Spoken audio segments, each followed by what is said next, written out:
And we're live on radio in 5, 4, 3.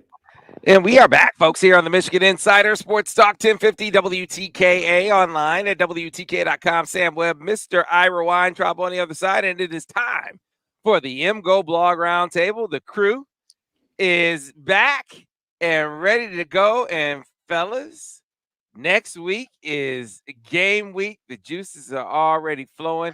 Hey, you know, the juices are flowing so much, Brian Cook, Craig Ross, and of course Seth Fisher, that I actually watched a little bit of that Big Ten Network practice visit, which I typically don't watch those because I can't glean anything from them. But so ready to go for the season, I actually found myself watching a little bit of it. Good morning. How are you? Starting with you, Brian Cook. I am well. I'm having some audio issues, but hopefully we'll muddle through here. Yeah, no, you'll be just It's fine. okay. Yeah, as you hear Craig Ross over there. Craig, how are you this morning? I'm doing very well. I apologize for missing last week, but you guys did really well without me. Yeah, Maybe better without me. Yeah, I wasn't here last week either. That's true. That's true. So, and then Seth Fisher, how are you this morning? Good morning. I'm a little bleary-eyed, a little tired. I've been trying to figure out who turned in Kirk Ferentz because Yeah, that's strange. See, I that whole God, thing. the NCAA got the bad guy. Yeah, they had to be looking at something else, and then that was something that they found. Oh, you tamper with Kay McNamara, because there's no way that you just go looking for tampering with Kay McNamara. That's not something that compels the interest of the NCAA, in my opinion. I've been waiting for them to do something about tampering because there's so much tampering going on, and all the coaches are complaining about it. And you know what? They got him. They got the bad guy. They found out who was doing all the tampering. I got guys sitting up telling stories about how much they were being offered so much money. If the NCAA was really interested in tampering, they have fodder to go and check out. Hey, who are all these teams offering you all this money to leave? They got the mastermind. Kirk Ferentz has been behind it all along. Yeah. So I mentioned the Big Ten Network special because it's not the interviews or the commentary. There's no way they can get more than we have already. It's the B-roll. It's looking to see if you could glean anything from the background. And one thing I was looking for was to see where Evan Link was, because one of the things that I had heard about camp was that Evan Link was making a push at that other tackle spot. Remember, this was a battle with Gentry and Percy. Largely, that's who it was going to be. And I remember one of the things as we were doing our portal previews back in the offseason was that Michigan was going to be looking to add another offensive lineman and really a tackle. They wound up not doing it, and it was Gentry Percy. Well, now it's really sounding like, Brian Cook, that Evan Link has made things interesting to the point where it might be Evan Link that lines up on the other side. Yeah, and that makes me nervous, right? Because the ideal situation is that someone just grabs a job and then has the job. And then there's two different ways you could have a question mark going into the season. And I think the center position battle is the other way. Because I think we've seen from Raheem Anderson enough, we've heard enough about Greg Crippen that I believe that either one of those guys will be an excellent player in the Big Ten. Having a third guy come from off the radar heading into the season is kind of like, it's unlikely that Michigan has three right tackles who are all starter caliber. So this, to me, that's a little bit kind of like, that makes me a little apprehensive about that spot. Now, Michigan seems like they're set in the other four spots. So, like, if you're turning over all five of your offensive linemen and you have questions about one of those spots going into the season, that's actually a pretty good spot to be in. But just that one particular area is a little nerve-wracking. Yeah. Well, it's either really good or really bad. I mean, it might be really good because maybe Evan Link really has, maybe the rumor implies that Evan Link really has grabbed it, and they're doing, public relations of sort otherwise. Or you're right, Brian, that no one has really grabbed it. And so Link has managed to make a push on the position. I mean, doesn't the offense, isn't there a connection here between offensive line play and who ends up at quarterback? Because if you're going to use, we watched Ohio State last night and we watched Orgy's 2 plays, and he really is a strong guy. I mean, it's a news flash, I know, but he's a strong guy and a physical runner, and he does add a dimension to the run game, which is a really good thing, but it also implies your offensive line has to be good at run blocking. And I think, as PFF has been arguing, your offensive line can get away with being not great at pass blocking, pedestrian at pass blocking, and you can still have a good passing game. But your offensive line can't really do that in the run game because, you can have 4 guys, 5 guys making good blocks, 1 blown block. There goes the play. There goes the neighborhood. And so to me, these things interface, and it isn't clear exactly right at the moment what's going on vis-a-vis either the offensive line or the quarterback. And that's, I think it is. I think Brian nailed it. I think it's fairly 4 spots are set. Well, I shouldn't say set. The center position is set. That I feel like it's going to be pretty good between Crippen and Raheem. Right? I do. I love what I saw to Raheem Anderson in the spring game. I mean, I thought he was a brute. So if he's trailing Crippen, then yeah. Yeah. So you got your 2 guards, and of course you got Miles Hinton. I don't sense a whole lot of variance there. Is really that tackle spot, which if you feel like you had your baseline is Gentry or Percy, and they felt like those guys were close. Both Percy has started games. They felt like they were solid, at least at the position. I would take it as a positive if Link can put those guys down. Now, I don't know that he has, but I was looking at that video. I was like, it looks like Evan is moving around in the top group. But yeah, I mean, that's what I was looking for on the tape anyway. I mean, they don't portray anything in those deals. But Brian's right. If I mean, we've seen this so many times before. If you have the program looking in the portal for a guy, and they haven't named a starter, and now after a long time of not naming a starter between 2 guys, there's a third option. The question is, what level is this happening at? Because we've never. I mean, the level that Michigan's offensive line play has been at, and the level of just experience of guys that they've had come up, is so much higher than we're used to, right? I mean, there was maybe like in 2001 or something, like after they had just this fantastic offensive line come through, and then the next guys, and they're like, okay, we don't know if it's going to be Stenovich or like they had some dudes, and I mean, it's a possibility that it's just not at quote Michigan standard, but Michigan standard is just so much higher than it's ever been before, and they can't get a guy that, because last year they had Carson Barnhart out there, and 2 plays into the Penn State game, you're like, we're not going to be able to survive this. But Carson Barnhart was apparently leagues above. If they had Barnhart, they'd have him in there, right? If they had Trente Jones, he'd be that spot right now. And they didn't have anybody who was going to be able to protect against Penn State. So I'm thinking it's probably in pass pro.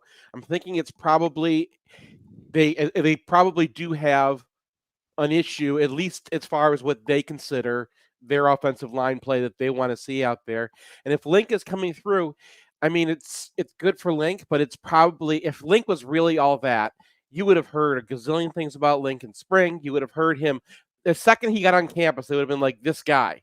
Because that's what happens when you have one of those dudes who's just going to push seniors out of the way, like you have with Marshall right now at running back, right?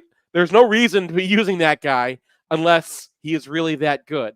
And all the talk about Jordan Marshall coming up and being the 3rd running back all of a sudden tells you this guy is really good. Or Loveland when he came in, right? If Link was one of those guys, you would have heard it already. I think it sounds like they're looking for something right now. And so I think what it sounds like with Evan, and having watched him in high school, I mean, he was playing it. He was listed at like 290. It looked like to me he was playing at like 275. and he's bigger. He was another one of those guys who added weight, not just last season, but from the spring to the fall. He was one of those guys who you looked at picking up weight. Now he's tipping the scales at trying to pull up the roster. I think he's at like 315, 319. I have to find out exactly what it was, but it's like, oh man, Evan is noticeably bigger. And so that was, to me, 328, 6'6", 328, 328. So even better. So now he has a little junk in the trunk. He has a little mass to the. I won't say that word on the air, but you get my point. Now he can maybe move some guys in ways that he couldn't move guys before he had as much size and strength, and maybe that is what is making him more formidable in this. Maybe that is what has made him more formidable in this I competition. mean, they did like him as a recruit. He was one of those guys when I looked at the recruiting profile that I was like, okay, here's Andrew Sprague's like the guy in this class, right? Where the program is looking at that guy and saying he's going to play for us. He was their favorite offensive lineman in the class, in a pretty decent class. And they, like I said, you just don't know what level this is happening at. It's definitely a difference between right tackle and the rest. But is that because they're looking at these guys and going, B- is just not going to cut it here? And if Evan Link's already a B- and he's a redshirt freshman, then hey, maybe we should use him. I don't think it's happening at the Ulizio level, because that was the last time this happened. Remember when they're like, Bushel Beatty cannot pass block at all. And for whatever reason, they didn't want to use Runyon in there, who probably was the right answer. And then all of a sudden, at the last minute, they're like, let's just try Ulizio. And that was a disaster.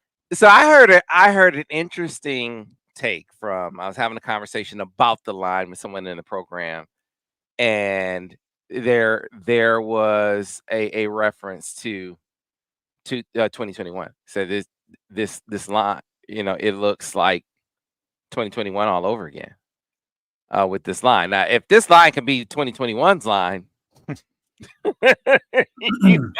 now again, it's practice.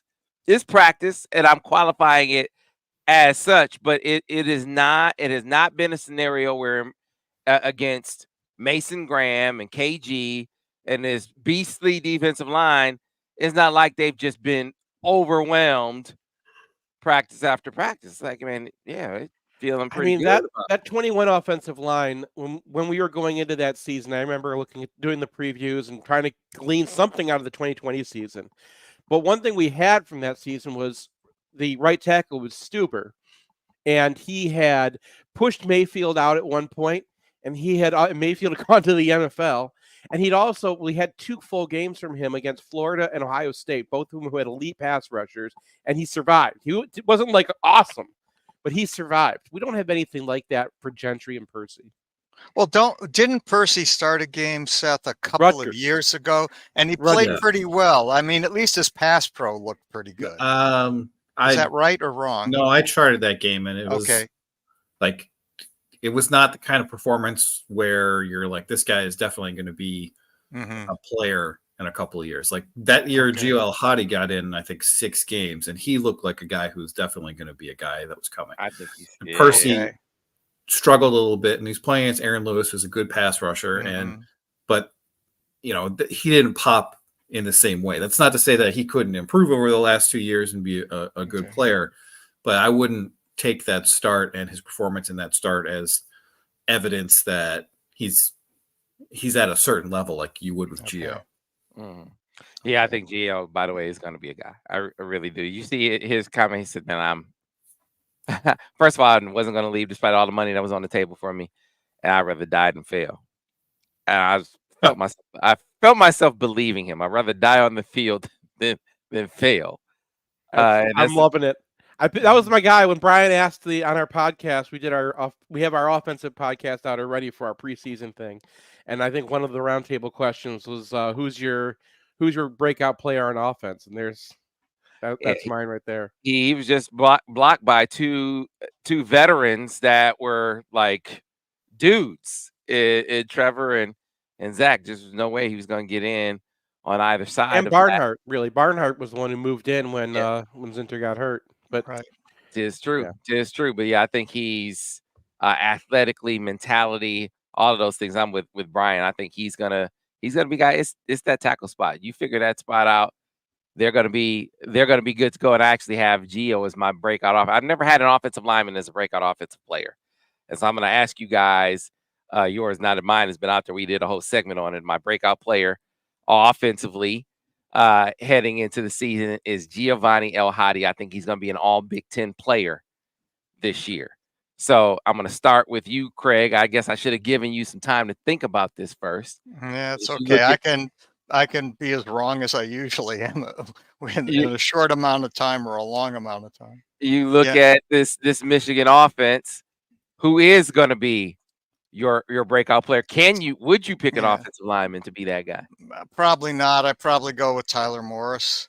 I think he's the most likely guy from my point of view. Now we got to get him the ball, but after looking at a lot of last year, I think Morris is the guy who could have a big year for Michigan. He certainly is the elder statesman in the room, which is crazy to say about Tyler. Seth Fisher, breakout offensive. I mean, here's a problem. I already told you it's El-Hadi. That was what I put on the podcast. The problem is we don't make a standard for like what's already broken out. So we get into these things and someone's like, "Hey, Donovan Edwards is really going to have a breakout season." No. Right? Like who? What are we talking about breakout? Like we have to have a standard of what's already broken out. Is Kalel Mullings already broken out? Because I think like he already is, but someone could use him, right? Tyler Morris has scored a touchdown against Alabama in the Rose Bowl, and you're like, this guy's going to break out. I'm like, what do you mean he's going to break out? He's already scored a touchdown in the Rose Bowl against Alabama. Well, I think Craig has a point though, because that was his only touchdown since high school. He has one touchdown since high school. Okay, all right. So Timo could be a breakout. I think like El-Hadi, Marlon Klein's the other one that keep on hearing about. Like that's the guy that people are like, stop slow playing, stop pretending he's just fast. There's a lot more. Like he's Gronk, and I'm like, what? We went to see him. One of the coaches told me this, and you guys, I know you follow all the stats. I follow recruiting, but I had never heard this stat. One of them told me he was the 10-900 meter guy. Had you guys ever seen that about Marlon Klein? Yeah, that was in his profile. That was in his. I can never trust that because it wasn't like a laser time thing. It was them saying like, oh, he ran this back at Raven Gap as a high schooler. So. Yeah. Put him down. They said he's been balling. I heard a story about a 70-yard, a 70 or 60 or 70-yard touchdown he had in practice a couple weeks ago. So yeah, he can pick him up and put him down. So Brian Cook, breakout offensive player. Well, if Kalel Mullings is off the table, which I don't think he should be since he got under 100 carries last year, but if he's off the table, excuse me, I'm going to go with Samaj Morgan because Morgan is a guy who, as a true freshman, Michigan, as the season went along, incorporated him more and more into their game plans. And with Alex Orji, the presumed starting quarterback, I think you're going to see a steady diet of screens. And the number one guy I want to see catching those screens is Samaj Morgan. And I think Morgan has upside downfield. One of the first things he did at Michigan was catch a back shoulder fade. They've targeted him downfield in a way that they didn't target guys downfield like, Eddie McDoom and Dennis Norfleet very much. So I think he has that ability to be not only, a very fast screen guy, but to be able to run down that seam and really give offenses a dilemma. I mean, defense is a dilemma. So for me, he's going to be a very important piece because if Michigan does run a lot of zone read stuff, and goes back to an offense that kind of feels a little bit like Rich Rod. One of the most important parts of that offense was, using your slot receiver as a way to get guys out of the box. So I think Samaj Morgan is a guy who, if you want to contain him on a bubble screen, you're going to have to dedicate resources to that because he's just too slippery to put out there with one guy and expect that to go well for you. So I think he'll be a really key piece and a guy who, You can see running jet sweeps, getting targeted downfield, getting targeted on screen. So I think there's going to be a lot of touches for him. I mean, So- I like that choice, but isn't it curious? And I think you're right, Brian, but isn't it curious on the one hand, we're saying, oh, if Alex Orji is the quarterback, we'll be in, single wing football. And, if not, then it's a whole different game. And Sam's smiling. He's got something to say. I think that's maybe typecasting a little too strongly. Okay. With Alex, but I think Brian might have the advantage. See, here's the tough thing with Samaj. I think he'd say I'm killing him even if he's not. Like, but he's always killing them. So if you ask him, it's hard to gauge. I mean, is he really killing them? But I think he's really been killing them, Brian. Samaj Morgan. Word is Samaj had a really good camp. Really? So, I mean, that's only gonna make I'm killing them that much worse. All right. Let's pull out some evidence. All right. I mentioned Tyler Moore scoring a touchdown in the Rose Bowl. Samaj should have scored a touchdown in the Rose Bowl. They had a play that I think they drew up for him where he crossed the formation, he gets the safety end, and Alabama is overplaying all the dig routes because Michigan's dig university, right? And Samaj is just running clean on a post in the end zone, and JJ gets a little pressure. He has to roll out, and he ends up hitting Kalel Mullings on the sideline for a big gain anyway. But that play was drawn up to get Samaj Morgan matched up on Caleb Downs. He gets the matchup. He outraces him. He's wide open in the end zone. If JJ had gotten there, you still have to catch it, but I think we've seen him be able to do that before. And the simple fact that the coaches were trying to figure out how do we break down Alabama, right? Nick Saban's offense with all the talent or Nick Saban's defense with all the talent that they have. How do we break these guys down? And what their answer was this freshman we've got is our secret weapon. Well, one that of the tells them that they were had, interested in him.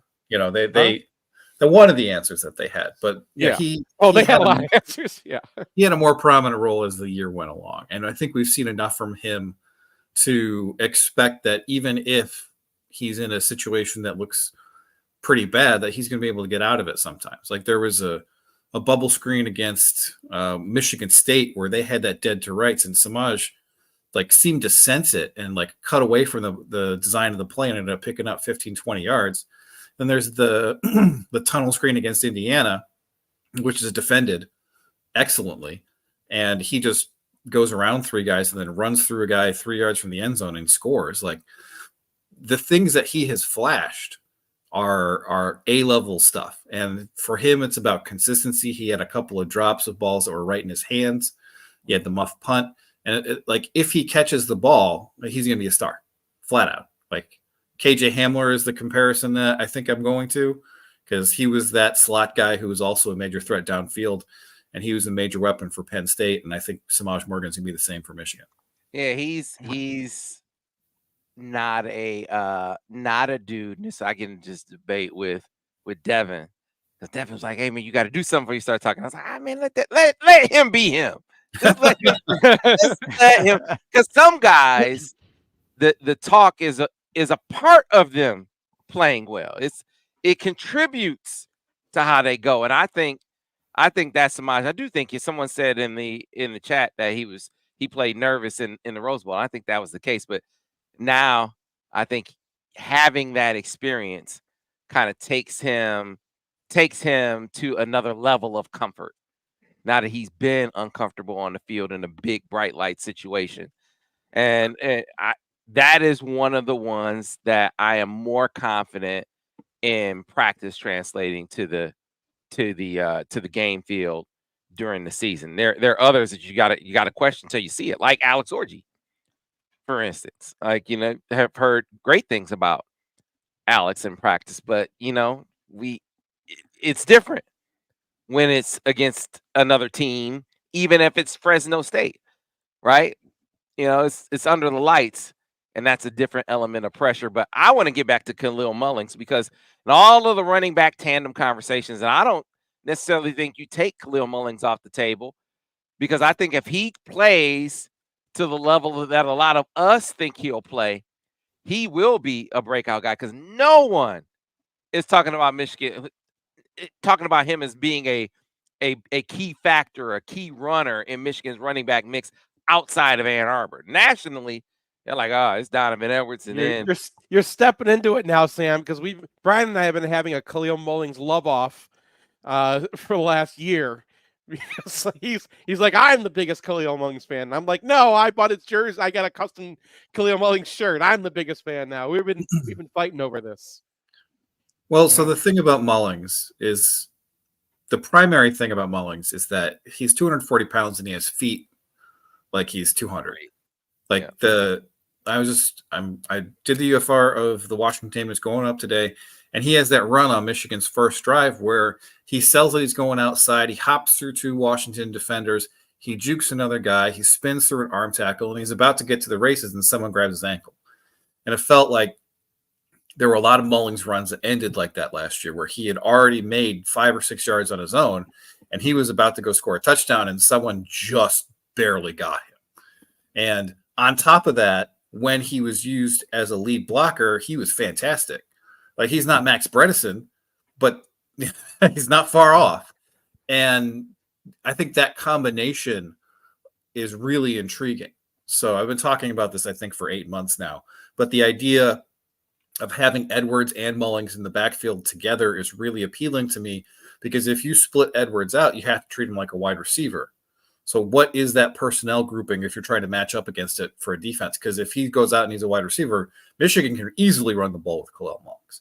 And, you know, that kind of conflict, especially when you have a quarterback like Alex Orji, I think is very valuable. So, but on top of that, you know, he spent 3 years here being a linebacker who really didn't move after the snap. He was uncertain about what he should do. And then you flip him to the offensive side of the ball, and he feels like one of the more instinctive runners I've charted at Michigan. Like, Blake Corum is way up there, but I'm not saying that he's a better running back than Donovan Edwards. I think he's more instinctive than Donovan Edwards. The kind of stuff that he just naturally does in terms of like finding the gap and understanding that even though this is nominally a gap with Washington players in it, that this is where you should go. And his ability to, you know, downshift and then hit a hole. I've been really impressed with him. So I think he's going to be a major factor for this team.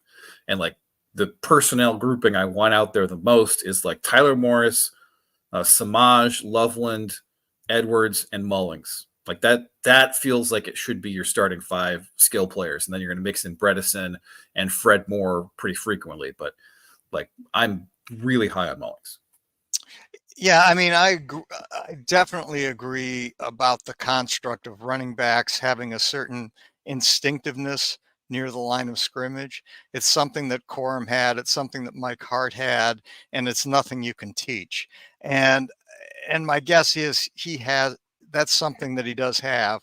Plus, you know, he's hard to tackle. He's strong. He's big. He's hard to tackle. So I agree that he's probably in Ann Arbor more highly regarded than he is every place else. But I think this year that'll change. Not just everywhere. Maybe because you go back to his recruiting profile and who else was in on him. It was Notre Dame and it was Wisconsin. Notre Dame's a fantastic scouting program. Wisconsin, this is the old Wisconsin who just whenever they identified a running back, he was good. And they were coming after him hard at running back. So it's not like this is just coming out of nowhere. There's a lot of people who looked at Mullings and said he's going to be a great running back a long time ago. And now we've seen on tape a lot. And one thing Brian and I talked about on the podcast last week is every time he's out in the field, there's something, right? Every run he has, there's an extra, right? He's always doing a little bit. And that's when you talk about who's a player, who's going to make things happen for this offense, you need guys who are just going to make a guy miss, you know, run through a tackle, make things harder, see a hole that they normally would not see because the defense is doing something weird, right? Who's doing something extra? And he's that guy who most of the time when you see him on screen, he's doing something. And he only had what was it, Brian, 25 blocks last year? And he made 25, yeah, 25 blocks that Pro Football Focus graded up for him last year. And 3 of them were like the best block of the week for Michigan. Yeah, look, Brian mentioned something in his initial commentary on Kalel that really sticks out. His feet at his size are exceptional. Like It's impossible that he moves the way he does. I don't get it.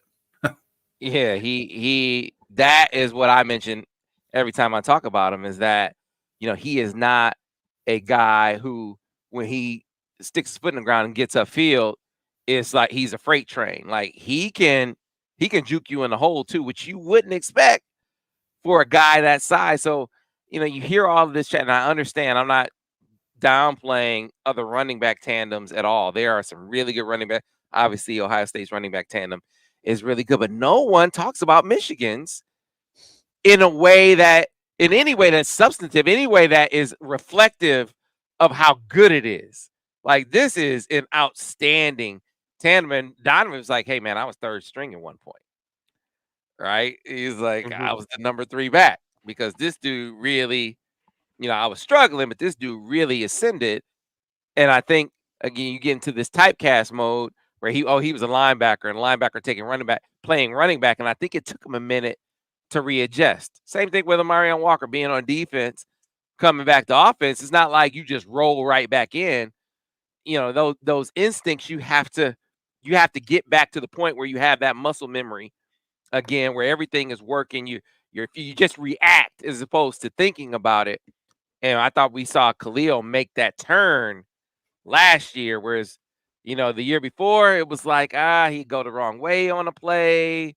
You know, it just wasn't. Yeah, I mean, the TCU game was unfair to him because they just threw him in there, and you know, I've been going about this for a while, that when he fumbled on the one, that fullback dive is such a fast play, and I talked to a fullback before who said you have to practice that a gazillion times to get that right, because it hits fast, right? Snap, ball in your hand, and then you're running forward already. And well, yeah, I mean, I just think that, you know, at this point, we shouldn't be using the TCU game as like a meaningful data point for Mullings, right? Yeah, he's a different dude. And you know, he was a linebacker. He got moved to running back in the Ohio State game largely because he was the best at throwing the pop pass. I wouldn't do that again with him. They continued with that against TCU. It continued with that against TCU, but he had just moved to the position after being a linebacker for a long time. The data we got last year, I think, is much more indicative, and it's much more encouraging. So, like, honestly, I think Michigan has the best running back tandem in America, and I think that Kalel Mullings is a large part of that. Like, wow, to either 1A and 1B.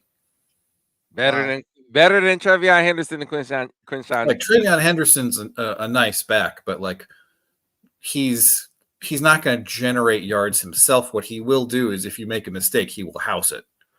But I've seen a lot of Trevion Henderson, and I think he's a fine back. But I don't think he's like. I think he's kind of like Donovan Edwards, and then, you know, I'm actually not that familiar with Judkins, but maybe it's not as good as Ohio State's pairing. Whatever, it's really good. Yeah, what I will say is this: I feel like Trevion Henderson and Quinshawn Judkins are very similar, and I think that you have a more complementary duo in Donovan and Kalel. Like, you know, Donovan is up to 210 pounds. I'm not saying that Kalel is just a power back. We just had a whole 10-minute conversation about how he's not. He's much more than just a big guy. But man, I look at them, I'm like, man, who's gonna be that guy when you need to have someone that's gonna be able to muscle it up in there? Who's gonna be that guy that's gonna be able to be that will imposing guy? They don't really seem to have a complementary piece in Ohio State in the way that Michigan does, and yet neither of these guys, and focus specifically on Kalel, he is not just a power runner. And I think when folks look at it from the outside as a linebacker power runner, all he is a situational guy. Let's talk about, you know, some of the young Marshall or Ben Hall, or thinking those guys are gonna move past him, and that's just not gonna happen with Kalel Mullings. Of course, assuming that everyone stays healthy. No, I think Kalel's going to have a really good season. the breakout thing is a question. Like, you know, has he already broken out? Because, you know, like you said, nationally, no one knows his name. But anyone who's been doing the, you know, Brian's been doing the charting. We've been watching the games closely. You cannot have watched Michigan's games closely. And I do this every year. I rewatch all the games, and then when it started with Hassan Haskins, there's somebody who you notice, right? When you're watching every game back to back and kind of revisiting the season, one guy is just stands out and kind of makes you get excited for the next season. And Mullings and Mason Graham were those guys. Mason Graham, I didn't want to go with just because everyone knows about Mason Graham at this point. But Mullings was like, just get you pumped because he's doing so many things. And as Brian mentioned, you can use him as a lead blocker. You can use him like a fullback in a lot of different ways. He can block guys even a lot bigger than him. And there's not a lot of guys on the field who are bigger than him. He's given what our offense is. When you look at like what is Michigan trying to do, they're trying to create bad matchups for the defense. And they can be just a matchup nightmare because you have certain guys, you know, Samaj, you need to put someone fast out there, right? For Loveland, what are you going to do? A linebacker or a safety? Okay, well, if we made that decision already, now what are you going to do for Kalel Mullings? What are you going to do for Donovan Edwards? So many of these guys are just horrible matchups. You don't even know what personnel to put on the field because if you go too light, they're just going to block you and push you out of the way. If you go too heavy, they're going to run around you. And then you get Alex Orji in there too. So now you're going to need a safety trying to track him down. You run out of options very quickly for who you're going to have on a matchup, and someone's going to have a bad matchup. All right, we got to get to a break because we still got defense to get to. So we'll pause for the cause. We'll be back on the other side. More MGoBlog Roundtable here on the Michigan Insider on Sports Talk 1050 WTK, The Ticket. And we are clear on the radio. Are either of you guys concerned about not having a blocker at tight end like Barner or I mean, because I'm not sure that Loveland is maybe he's improved this year. I'm not sure how good he was last year, and I don't know about Klein at all. Is that a concern or is no? I mean, it's not ideal, but for short yardage purposes, they can just put in another offensive lineman, and that'll be fine. And they do have Bredesen as a guy who you can put in there, and like it's not going to be quite the same as having an inline tight end. Mm-hmm. But if you really want to go heavy, like you could put Mullings and Bredesen in the game and go with those diamond formations and see what happens. Like I think it'll be a little bit of a hole, but I'm not too concerned about that kind of, especially with Orji, because like Orji, Brian, we lost you, I think, Brian. Just lost you. Yeah, we lost him completely now, I think. Okay.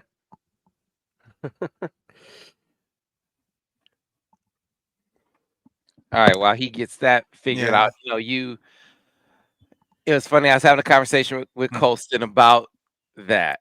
Bob's blocking. Yeah. He was like, wait, hold up. He said, like, listen, I feel like I'm as good a blocker as I am receiver.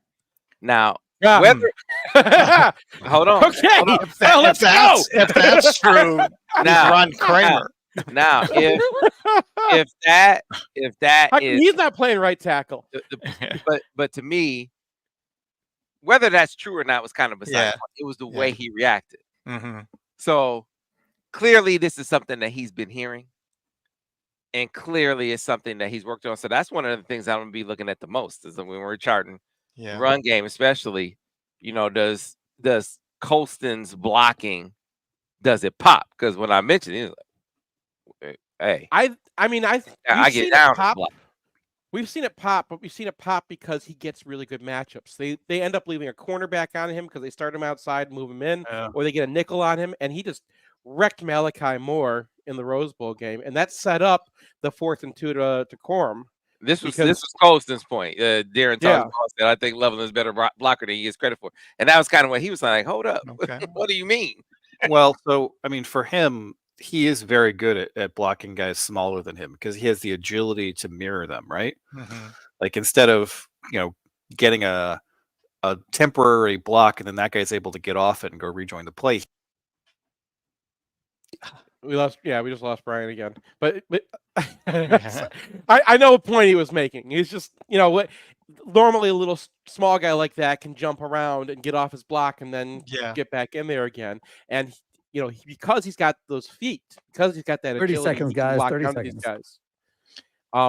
And that makes him a very effective blocker against the kind of matchups that he gets all the time because they're like, we got to put a coverage guy on this dude.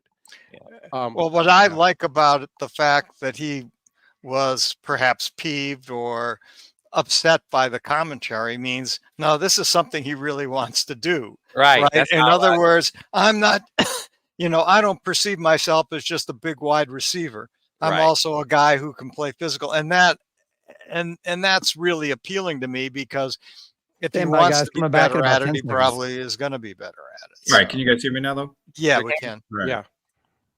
Yeah. And back on radio in 5, 4, 3. And we are back here on the Michigan Insider Sports Talk 1050 WTKA online at WTKA.com. Before we get back to the roundtable, I want to tell those of you who are in the market for a new vehicle to get on board with Brighton Ford. Go to BrightonFord.com, call 1-800-NEW-FORD. Make it out to the lot at 8240 West Grand River Avenue in Brighton, Michigan. That's where John Cuter and his crew will take great care of you with deals like the one on the 2024 Ford Bronco Sport Big Bend, $208 a month, $3,500 down, or $336 a month with $500 down. Or how about the 2024 Ford Explorer XLT? By the way, that edition, $202 a month, $3,500 down, or $327 a month with $500 down. And last but not least, the 2024 Ford F-150 XLT, $259 a month with $3,500 down, or $367 a month, $387 a month with $500 down. For those and other great deals, get on board with Brighton Ford. Go to BrightonFord.com, call 1-800-NEW-FORD. Make it out to the lot at 8240 West Grand River Avenue in Brighton, Michigan. And so the roundtable crew is back, and we'll flip the script and go to the defensive side of the ball. And I'll start with you, Craig. Again, your breakout defensive player this year. Well, it's got to be Barham, isn't it?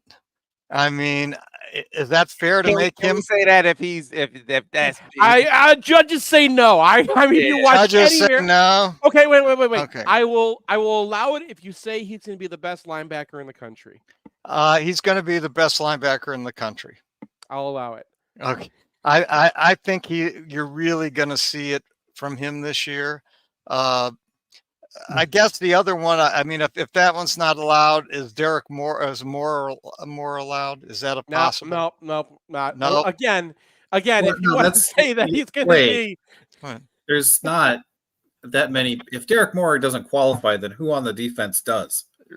Yeah, that's the problem. All the new starters. I mean, Derek Moore was basically a starter last year. He was. But exactly the same with the same amount of snaps as Brady. But if you're projecting like this guy is going to be a nationally known guy who's All-American level, you can say Derek Moore.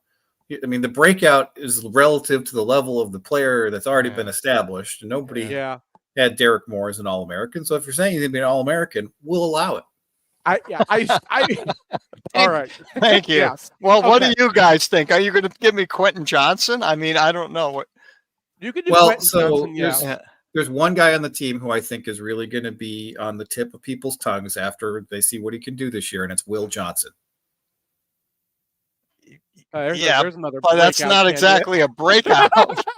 You know what I heard about this Kenneth Grant guy? He wasn't starting last year, but wait till you see what he can do. But like, if we're being serious, I think that Zeke Berry, I think, is my guy. Well, that would be a fair call. Yeah. Like we saw Jaden McBurrows play in that nickel slot a year ago. He got some extensive time against Michigan State, did pretty well for himself, and has been playing that spot basically since his arrival here. Got healthy last year, looked like he was going to be the guy after Sainristil, and it seems that Berry has passed him. So now you have Michigan coaches saying straight up that they think he's going to be the guy at nickel, and he has the recruiting profile where you're like, okay, he can handle this, and to pass a guy who looked like he was locked in for that job is very encouraging.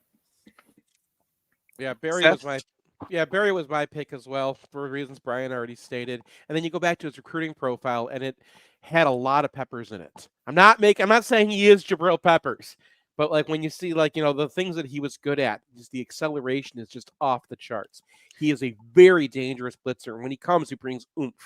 Now, I don't want to say like superstar because we had Mikey Samerstill. I don't think he's going to be Mikey Samerstill. I don't think he's going to be able to like just know exactly what Washington's doing and like start making sliding motions and stuff like that, and people start moving everybody around because he can sense what's coming.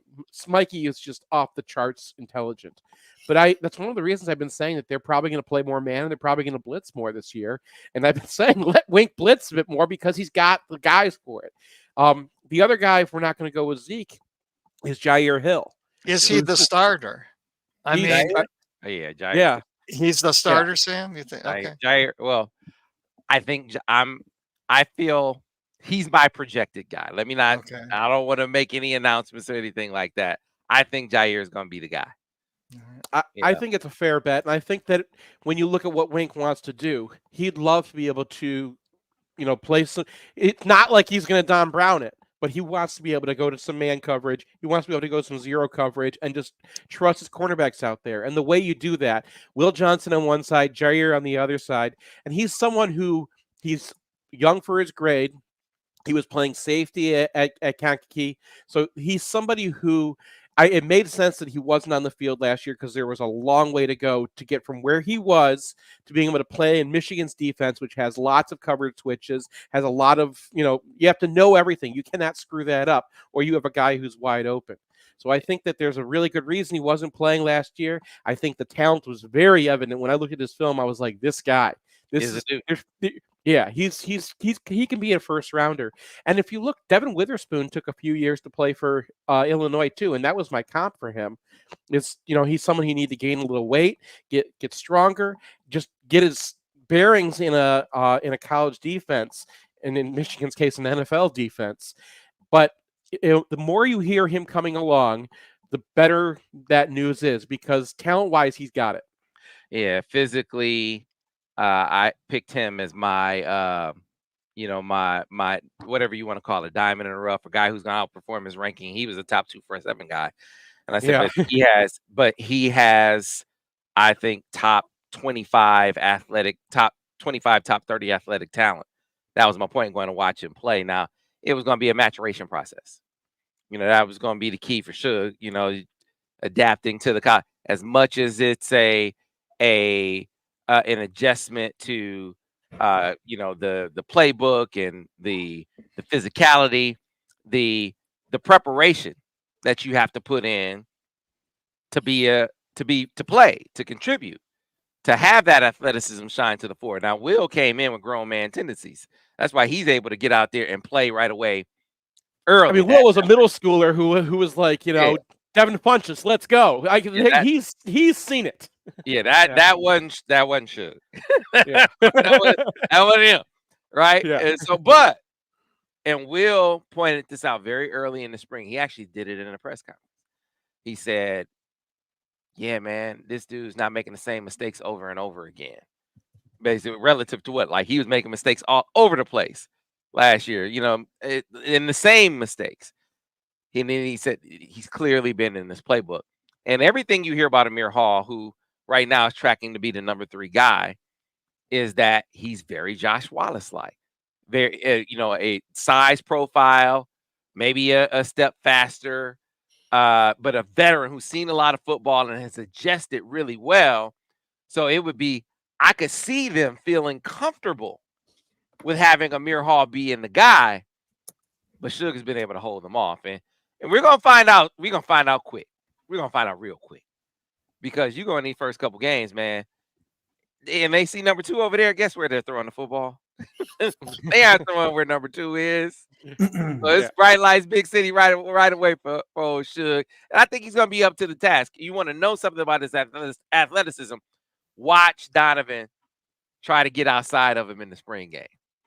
Little play, but he couldn't get outside of Suge. I thought that was for a little play that isn't going to make the headlines that much. I was like, see, Yeah, that dude just has a little bit of extra gear, and that's gonna be a welcome addition out there on the flanks opposite Will. Do you guys have any impression on who defensive tackle number 4 is likely to be? Is it They going to keep talking be about Etta. Pierce? They Are they keep talking about Etta? they keep talking about Etta as being a guy where KG he mentioned first in the Big Ten Network deal, and we did a behind the uniform with KG, and that's who I mean, he was like, man, Etta has a chance to really be a guy, and they think he just says a different world inside. And so it's not just about being big enough to play in there. He said that's half the battle. Now you got to get used to the hand fighting and the mash of faces in the way that's different than when you're out on the edge. And so He was going to be the TJ guy. And that's another breakout guy that we haven't really talked about because Stewart blocking him, but TJ guy is gonna move into the Stewart role and I think play a lot this year and be someone that fans are going to notice a lot more. Etta was going to be that guy on the strong side until I think they looked at the defensive tackle depth chart. They couldn't get a guy in the portal that they wanted, and that's another spot when they are looking in the portal and they don't get a guy, and then they move somebody over from defensive end. I don't think that's a knock against Etta. I think that the guy's over 300 pounds. He could probably do it, and he's just got to learn it. But it tells you that that's not the direction they want to go. They wanted to leave him as Mike Morris or Chris Wormley out there. They did not necessarily want to have to turn him into a defensive tackle. And I think that they were looking and seeing, we got a big drop off after Benny, and Benny's coming back from injury. Who are we going to play? And they were trying to have all sorts of guys in the spring game, and it wasn't working. So my question isn't him. I think Pierce looks like a guy. He's not going to be Kenneth Grant, but Pierce is someone that you can trust to play some snaps and take the load. And I think you're okay there. I just don't know who's after that. Yeah. All right. That takes us up to the end. My guy was Suge, like I said. And so we're getting a wrap-up sign from Mr. Weintraub. Always a spirited show. And next week, game week. Really looking forward to it. So, fellas, buckle up. We'll get with you again next week on the MGoBlog Roundtable. To the rest of you, we will see you tomorrow here on the Michigan Insider on Sports Talk 1050 WTK The Ticket, the official voice of the University of Michigan Sports Ann Arbor, a Cumulus station.